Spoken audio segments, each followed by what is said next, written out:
Whew. Okay, so you get hired with MIT, and they're responsible for the Apollo guidance system, and then so your part in that was to program the lunar landing phase for the LEM's onboard computers, correct? That's correct.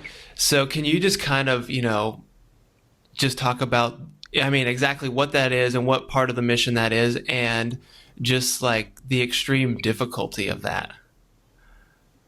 The difficulty came from the limited resources of our computer, the fact that its processing time and its memory capacity was, by modern standards, pathetic. What the lunar landing consists of is, well, to go back a little bit, the two spacecraft, while the command module, or I should say the command and service module, coupled with the LEM, arrive in lunar orbit.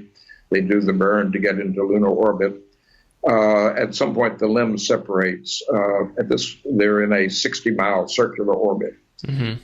At this, the LEM separates, and it first does a preliminary burn to drop the low point, what we call the paraloon, mixing Greek and Latin roots, but to drop the paraloon to a point about 9 miles above the surface. And as we reach that point, we begin the landing maneuver, which lasts somewhere around 12 minutes, although there's some variability in that depending on how much flying the astronaut has to do at the end. Mm-hmm. So it starts with the LEM at something like 49 or 50,000 feet, moving at the moon orbital velocity, which is about 3,800 miles per hour. Yeah. And in the course of the landing, it comes to a dead stop right side up on the lunar surface. Yeah. Landing is divided into 3 phases. There's the braking phase, which is by far the longest, when the LEM is principally thrusting against its motion, trying to lose as much horizontal velocity as possible, should we say. Okay. As speed. But during that phase, the surface is not visible to the astronauts. I should qualify that a little bit. During the first part of that phase, they're rotated such that their windows are facing down. In other words, you're flying feet first, facing down. And at that point, they could track landmarks on the surface. Mm-hmm. But a bit later, they rotate to windows up, windows facing away from the moon. And that's because they need to get into a posture so that the landing radar can acquire the surface. Because it's not safe to land without a double check on the inertial navigation. I see. Inertial navigation is wonderful, but it can't know your altitude above the lunar surface. Of course, given the uncertainties about that as well, that it's safe to rely on that to know your altitude, which of course is a vital thing in the landing, and goes for your speed across the surface. So acquiring the radar data is one of the important steps that happens during the braking phase. The other one is that a moment called throttle down, which if you listen to the transcripts, it always causes some excitement when throttle down occurs. Mm-hmm. And because it's a pretty sensitive indicator of whether the guidance really knows what it's doing. Okay.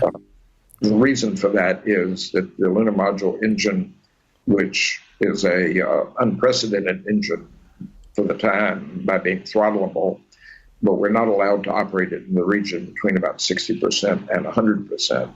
So at the point where we drop down from 100% to a point below 60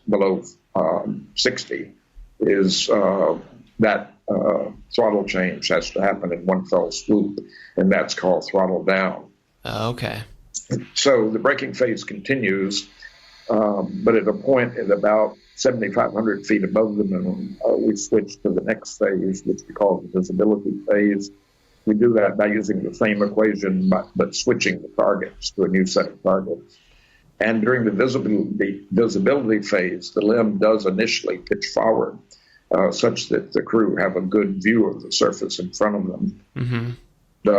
That's another very exciting point in the mission, because that's where the astronaut wants to see the pattern of craters that he's looking for. Okay. The visibility phase lasts something like 100 seconds, 105 seconds.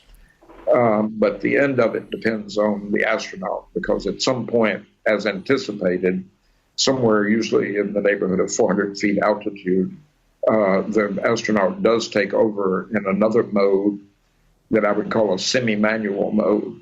Okay. Use the control stick to vector his thrust, and therefore move laterally around the surface.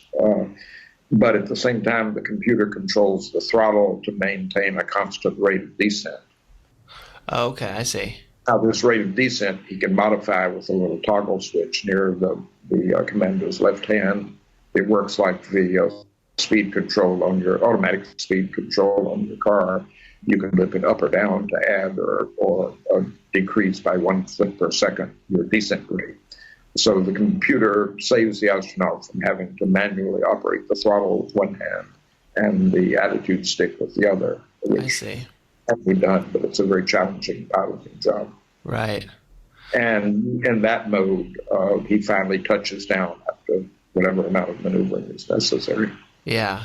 Okay. Wow, okay, that makes total sense. I didn't realize that at the end it was kind of the semi-automatic thing, but that makes sense. Is that really just so because the astronaut has they can see the surface, and that just kind of allows them to land in a good spot?